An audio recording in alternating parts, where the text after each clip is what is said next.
Hola, jóvenes, señoritas. El día de hoy nos encontramos nuevamente para hablar de un gran escritor contemporáneo de Francisco de Quevedo. Nos estamos refiriendo a Luis de Góngora y la fábula de Polifemo y Galatea.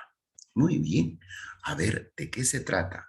Primero les explicaré quién fue Luis de Góngora. Ahí lo tenemos a Luis de Góngora. A ver, usted observa en esta fotografía o en este cuadro, en esta pintura, observa a Luis de Góngora, que tiene efectivamente, como decía Francisco de Quevedo en uno de sus burlas que hacía de Luis de Góngora, tiene una nariz superlativa, ¿no? O sea, una nariz grande. De ello, inclusive, escribe todo un poema Francisco de Quevedo, como ya lo hemos estudiado en la clase pasada. Veamos entonces quién fue Luis de Góngora. Nació y murió en Córdoba, eso está en España, el año de 1561 y en el año 1627. Fue el máximo representante del culteranismo, ¿no? Entonces, cuando hablamos de culteranismo, era un movimiento en la que se decía de esa época que la poesía tiene que estar hecha con palabras cultas, ¿no? Y de ahí viene. Se ordenó sacerdote como una medida de subsistencia para poder dedicarse a la poesía, que esa fue su verdadera vocación. O sea, ustedes saben que durante la Edad Media, finalizando ya, porque él pertenece al barroco en esa época, no todos tenían acceso a la lectura, al saber escribir y leer. Los únicos eran los que pertenecían al clero y también a los que eran de una buena posición, de una buena posición. Por eso que él ingresa, se ordena de sacerdote para que tenga esa posibilidad y pueda seguir escribiendo su poesía, que esa era una de sus pasiones, ¿no? O su pasión por la poesía, que provocó grandes encontradas polémicas, especialmente con Francisco de Quevedo. Entonces, es muy conocido esta rivalidad que se tenían ambos, estos dos poetas. Obra poética. La primera etapa, cuando él se dedica a la poesía, podemos decir, es a una primera etapa anterior a 1610 en la que destacan sus composiciones de fácil comprensión y de carácter mucho más popular que las culteranas. Destacan las letrillas y los romances. Otra vena poética que domina en Góngora es la burlesca, como demuestran ande yo caliente ahora que estoy despacio o murmuraban los rocines. Su segunda etapa de su obra poética de Luis de Góngora está marcada por sus tres obras más ambiciosas: el panegírico al duque de Lerma, la fábula de Polifemo y las soledades. Refleja una poesía más difícil, reúne todas características formales de la poesía cultural, ¿no? Entonces, ahí lo tenemos. El tema para Góngora, como también para todos los escritores del barroco, tiene poca importancia. Él utilizó la herencia del Renacimiento, de la historia clásica, de los mitos y leyendas, etc.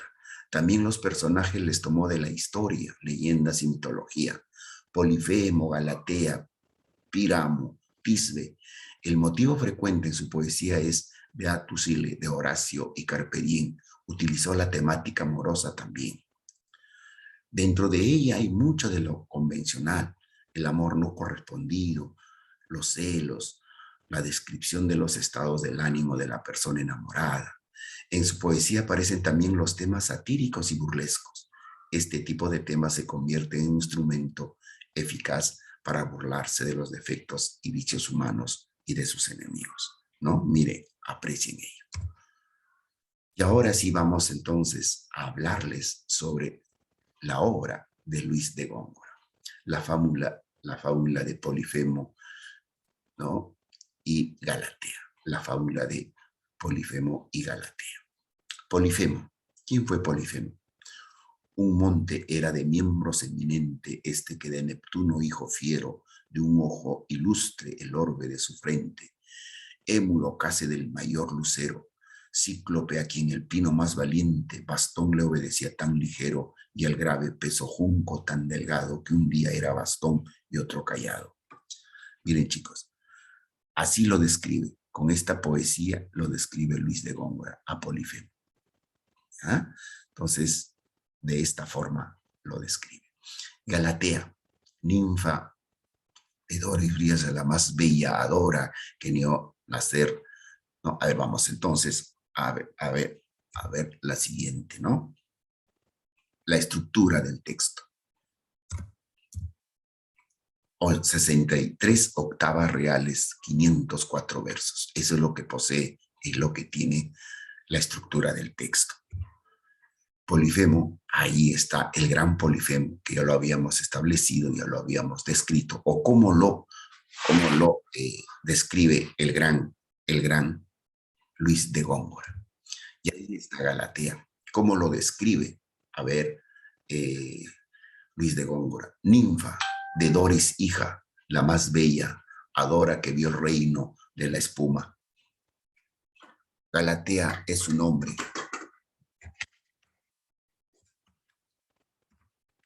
Galatea es su nombre.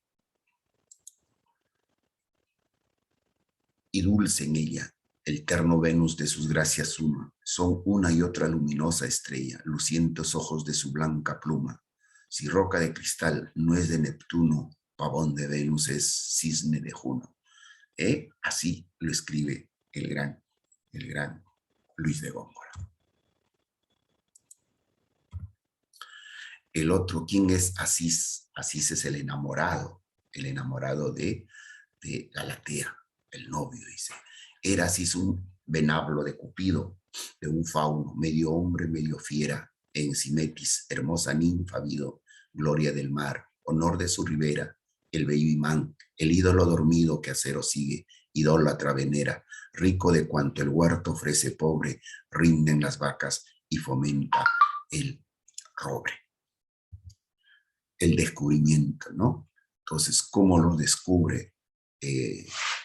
¿Cómo lo descubre Polifemo en ese momento a la ninfa Galatea con Asís, que era el enamorado, o un pastor que estaba enamorado de Galatea? Viendo el fiero Jayán con paso mudo correr al mar la fugitiva nieve que a tanta vista el líbico desnudo registra el campo de su barba breve, y el garzón viendo cuantas mover pudo celoso trueno, antiguas hayas mueve, talantes que la opaca nube rompa, proviene rayo fulminante y trompa, ¿no?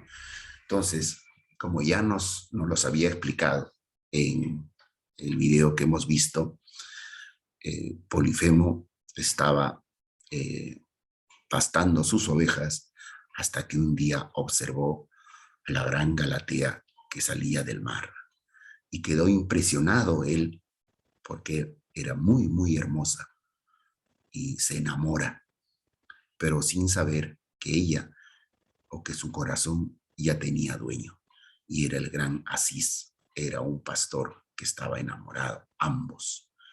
Y ante ello, Polifemo entra en cólera y arranca un peñasco, una inmensa roca, y lo mata a Asís, para luego él encerrarse, ¿no? Porque ya sabía que si había perdido, si había matado a Asís, había perdido para siempre a Galatea. Entonces él se encierra en su caverna y allí es donde muere, ¿no? Muere encerrado ya sus últimos días. Entonces, más o menos es la historia de ello. Y el desenlace, justamente eso es lo que les he hablado. Ahí está el gran Polifemo, con violencia desgajó infinita la mayor punta de la excelsa roca, que al joven sobre quien la precipita, Urna es mucha, pirámide no poca, con lágrimas la ninfa solicita a las deidades del mar, que así se invoca, concurren todas, y el peñasco duro, la sangre que exprimió, cristal fue puro. Entonces, en esta parte también nos habla, en esta fábula, cuando el gran Polifemo, ¿no?, lo mata de un pedazo cuando arranca una roca, lo lanza y lo mata, y las lágrimas de la ninfa, en este caso de Galatea, se une con la sangre de Asís y forman un río, ¿no? Imagínense, forman un río que es la que ahora existe en, eh, en Italia.